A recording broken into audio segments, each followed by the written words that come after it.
This is the Child Rights Center of Samtskhe Javakheti State University. The subject for today is child rights-based education. For a long time, states have focused on access to education. They were making sure, most of them at least, that children get access to a school. But with the Convention on the Rights of the Child, this concept was not enough anymore.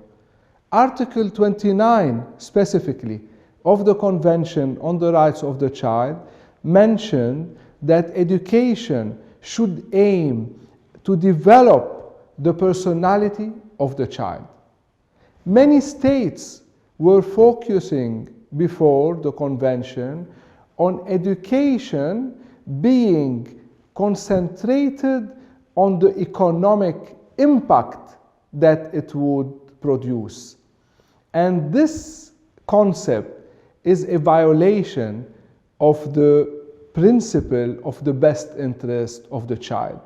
The Convention on the Rights of the Child made a revolution in this context by stating that education should aim at the development, or the main objective of education should be the development of the personality of the child. Access is always important, is crucial. There should be access for every child to a school. And nowadays, and especially with what we have witnessed under the COVID-19 pandemic, we say access to education through digital platforms as well. But having mentioned the COVID-19 pandemic, we should not forget the digital divide which is happening, and the many children, especially in underserved communities, which do not have access to online education. But coming back to access in terms of school, this was the focus for years and years, especially that education was not always available for all children. Many countries in the 20th century were not providing and ensuring an equal right of access to education for every child. But with time, states understood that the access should be ensured, but the challenge became the quality of education. And with the Convention on the Rights of the Child, it is very clear that it's not enough to have access to a school, but education should be of quality, and the school should be a place which respects children's rights. A school where violence exists, a school where children cannot participate, a school where teachers abuse children, this is not a school that respects children and their rights. Therefore, the access is combined with the right to quality education. And quality education is not easy to achieve, because this means that all teachers all over the country should have the same qualifications, and all schools, even in the remote mountainous areas, should have the same specifications, the same qualifications, the same level of education. And access with quality is what the Convention on the Rights of the Child advocates for. Ministries of education globally have to understand very well that access is not enough anymore to say that a child is enjoying her or his right to education. Quality education, at the same time, requires that teachers are child rights-based educators. A teacher, for instance, who does not believe in the right of the child to participation cannot implement modern teaching and learning methods, because these methods are built on the principle that the teacher is not the only source of information, and the teacher should learn from the students at the same time while teaching them. So the core principle here is the belief of the teacher in the right to participation of every child. And this is how we can achieve quality education combined with two other elements: a curricula which respects children's rights, and this means that children have to be consulted about the curricula as well, and a school administration that understands very well what child rights are, and a school administration which advocates for children's rights. There are many countries in the last century, in the 70s for instance, which built their curricula and they engineered their educational system based on the economic impact. And that in itself was a violation of children's educational rights, because the focus was not the development of the personality of the child. Violence was allowed in some educational systems, justifying it by a good economic impact.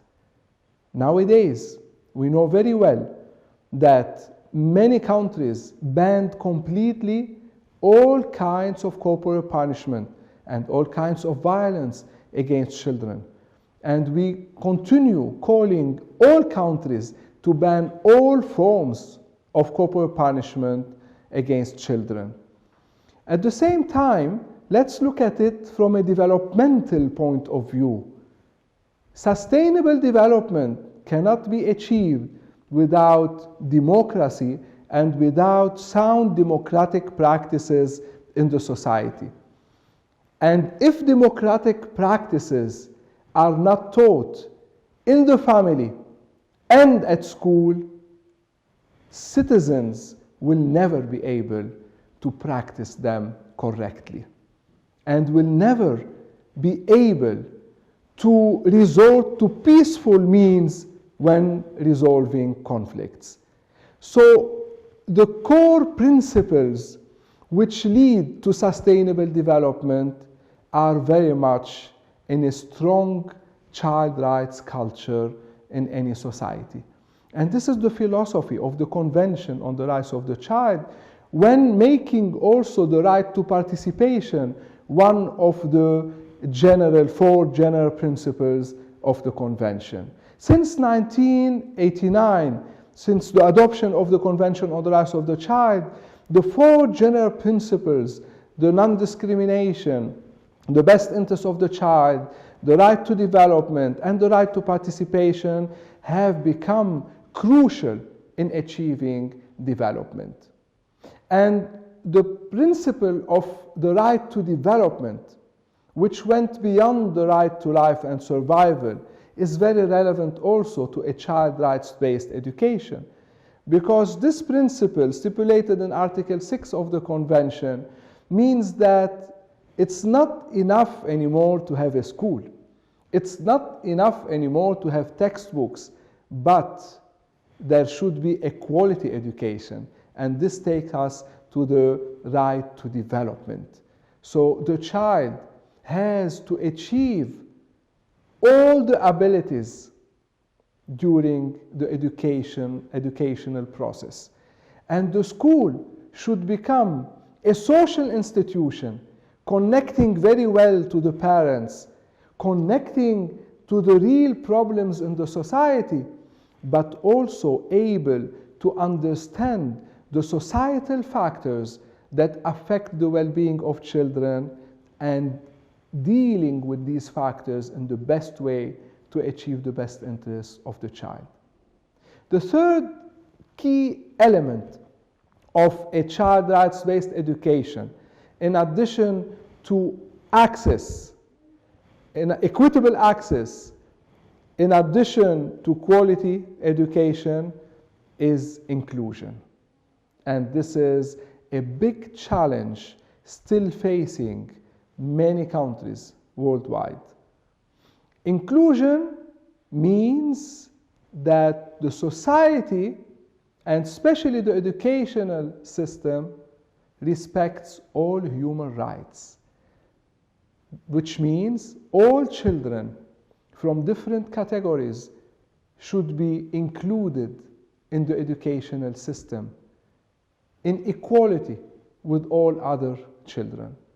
Children with disabilities, and when we mention children with disabilities, we think immediately of all the requirements that the Convention on the Rights of People with Disabilities stipulated, and on the Convention on the Rights of the Child as well.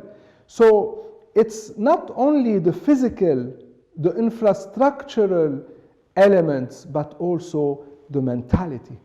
How teachers, how parents, how school administration should accept and should uphold the rights of children with disabilities to be accepted in the schools, to be accepted in all the activities around education as well. Also, we have to think of children of minority groups, children who are discriminated for any reason in the society. So discrimination should stop, and children should be included in the educational system. There is no better place than education, than schools, to bring all children together and to establish a culture of child rights, a culture of non-discrimination, a culture of equality, a culture of equity, a culture of acceptance of others, a culture of tolerance. This is how societies progress. This is how societies become more peaceful.